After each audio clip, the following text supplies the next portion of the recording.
일어나지 못한 사람들에게 가장 먼저 다가가 그들이 스스로 일어설 수 있도록 보이지 않는 곳에서 따스한 손길을 건네주시는 양나래 사회복지사님을 만나뵙습니다. 안녕하세요.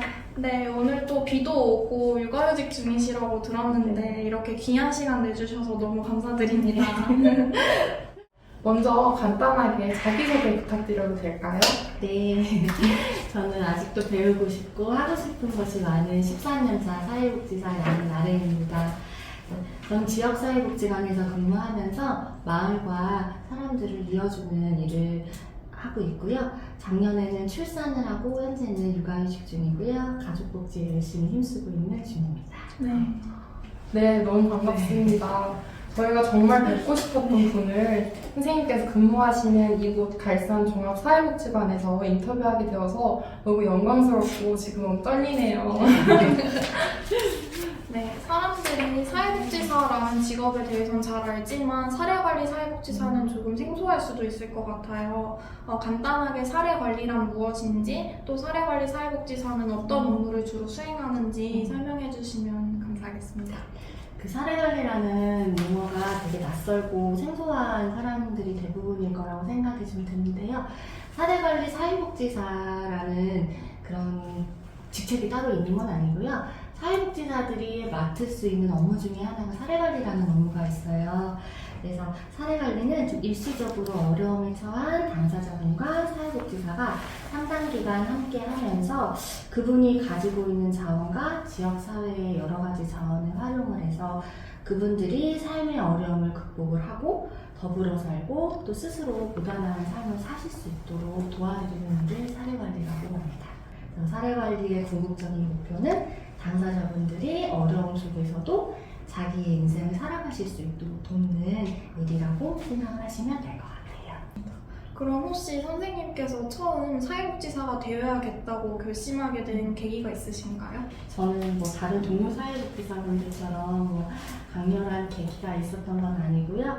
자연스럽게 가정에서 많은 영향을 받았고 어린 시절부터 엄마와 함께 그 봉사하는 곳에 또 많이 가기도 했었고요.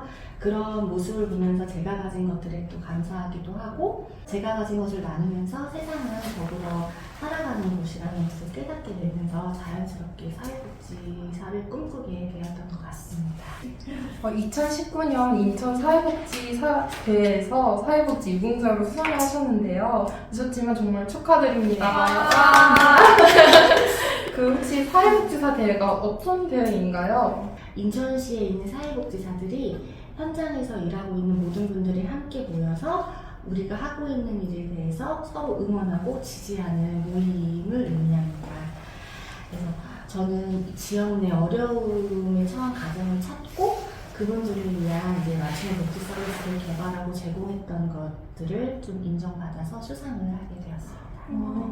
2021년에 사회복지관 실천사례 공모전에서 지역사회 통합 돌봄으로 정신장애인의 지역사회 초기 적응을 지원한 사례, 슬기로운 독립생활로 또 대상을 수상하셨어요. 이것도 다시 한번 박수 드려야 하지 않겠습니까? 저희가 물론 이 사례에 대해서 읽어보고 왔지만 선생님의 언어로 다시 한번 자세히 설명 들으면 더 좋을 것 같아요. 제가 진행했던 그 슬기로운 독립생활 사례는요, 정신장애인도 이웃과 더불어 살아갈 수 있도록 도는 실천이라고 생각을 하시면 될 것 같아요.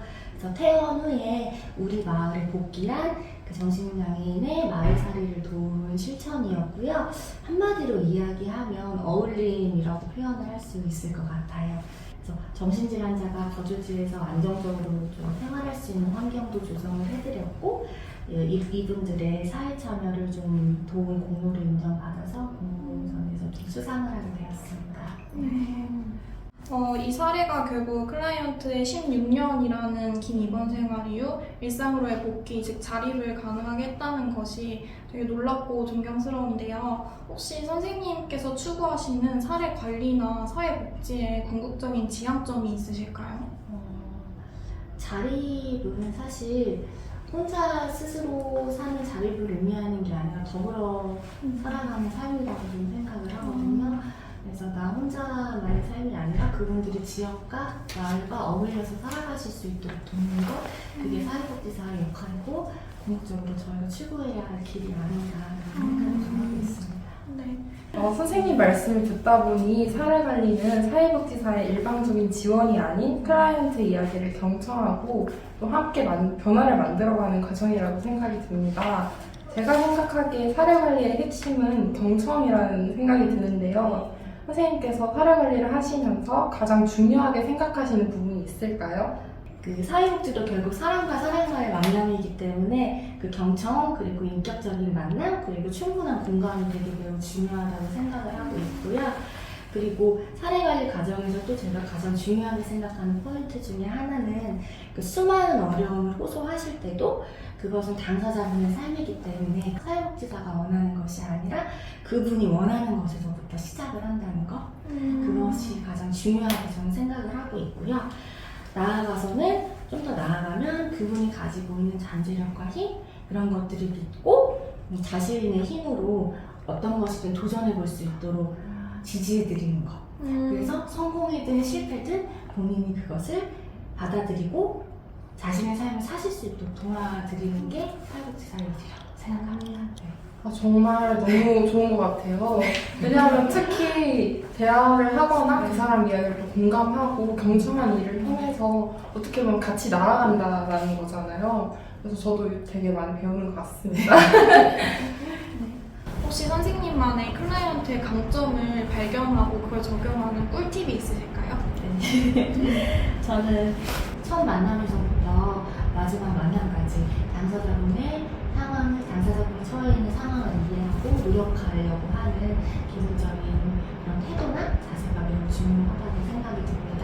그래서 충분히 공감받고 정서적으로 의지하고 서로 이제 파트너십이 잘 형성이 된다면 그분도 편안한 관계에서 좀 더 자기가 가지고 있는 강점이라든지 이런 것들을 자연스럽게 드러내실 수 있고요. 또 그분들이 생각하고 있는 약점을 또 어떻게 반대로 뒤집어서 생각해보면 강점이 될 수도 있는 부분들도 있어요. 충분히 여러 방향으로 당사자분을 만나보고 생각해보고 그리고 직접적인 실천에서 그런 것들이 좀 어렵다면 다른 선생님들이 실천했던 실천 사례라든지 뭐 논문이라든지 이런 것들을 통해서 간접 경험을 해보면서 이분들의 강점을 찾을 수 있는 방법이 무엇인지도 고민을 하고 그랬던 것 같아요. 사례관리가 되게 장기적인 프로젝트인데 사실 하다 보면 선생님의 뜻대로 결과가 즉각적이고 명확하게 나타나기도 정말 힘들고 중간에 좀 회의감이 든다거나 결과에 만족하지 못하는 경우도 많을 것 같아요. 저도 지금 멘토링 봉사를 하고 있는데 원하는 대로 결과가 나오지 않으면 너무 답답하더라고요. 이럴 때 선생님께서는 어떤 마음가짐으로 임하시는지 궁금합니다. 사례관리가 무엇인지 제가 앞에서 설명을 해드렸는데요. 사례관리는 아까도 얘기했던 것처럼 저의 삶이 아니고 당사자의 삶이기 때문에 제가 원하는 결과가 아니라 당사자가 원하는 결과가 나온다면 그건 충분하다고 저는 생각을 하고요. 그리고 사회복지사로서 좀 근무를 하다가 소진이 오거나 회의감이 들 때는 일단 저 같은 경우에는 업무랑 잠시 떨어져서 휴가를 내고 나를 성찰하는 시간을 좀 갖기도 하고요. 그리고 동료나 저의 상급자인 슈퍼바이저분께 저의 상황을 공유하고 같이 이야기 나누는 시간을 갖기도 합니다. 그리고 과거에 또 제가 실천했던 사례들이라든지 당사자들이 저에게 주셨던 긍정적인 피드백들을 또 상기시키면서 다시 의욕을 또 찾기도 하고요. 그리고 스트레스를 해소할 수 있는 나만의 방법이 있다면 더 좋을 것 같은데요. 자기의 상태를 알아차릴 수 있는 민감성을 가지고 있어야 된다고 저는 좀 보고 있어요. 그래야 제가 만나는 앞으로 만나게 될 당사자분들을 더 잘 도울 수 있을 테니까 나만의 스트레스 해소도 찾는 게 중요하다고 생각합니다. 사실 저도 해양 MC처럼 멘토링 봉사를 하면서 비슷한 고민이 많았는데요. 저는 그 선생님이 앞부분에 말씀하신 내가 원하는 결과가 아닌 그 당사자가 원하는 결과를 끌어내는 것만으로도 충분하다라고 하셨는데 저도 제가 그 아이에게 필요하다고 생각되고 이게 됐으면 좋겠다 하고 바라는 거랑 그 아이가 이것만으로도 멘토링 시간에 행복하다라고 인정하는 거랑 사실 그게 더 중요한 거잖아요. 저도 그래서 조금 깨달음을 얻게 되는 것 같습니다. 네, 선생님과 인터뷰를 하면 선생님께서 사회복지사로서 얼마나 많이 고민하고 사람 중심의 복지를 실현하고자 노력하고 계신지 알게 된 것 같아요. 그렇다면 우리 사회가 소외되는 사람 없이 더불어 사는 세상이 되기 위해서는 어떤 노력을 할 수 있을까요? 사회복지에서 항상 이야기하는 것이 사람과 사람을 함께 어울려서 살아야 한다라는 거거든요. 그래서 저는 지난 몇 년간 코로나를 경험하면서 더 확신을 좀 갖게 됐고요. 너무나도 당연한 말이지만 서로에 대한 작은 관심과 배려, 그리고 정말 작은 오지랖이 있다면 네, 더불어 사는 세상이 되지 않을까 그런 생각을 합니다. 네, 정말 요즘 각자 살자 이런 분위기고 간섭하지 마 이런 분위기인데 사실 그렇게 말하는 사람조차도 누군가의 관심은 항상 중요하잖아요. 그래야지 행복해질 수 있고 그런 것 같습니다. 정말 조금의 관심이 정말 되게 큰 것 같아요. 아쉽지만 벌써 마지막 네. 질문인데요. 네. 모든 인터뷰 대상자분들께 드리는 공통 질문입니다. 네. 사회복지사로서 사람들의 일상을 지켜준다는 것의 의미란?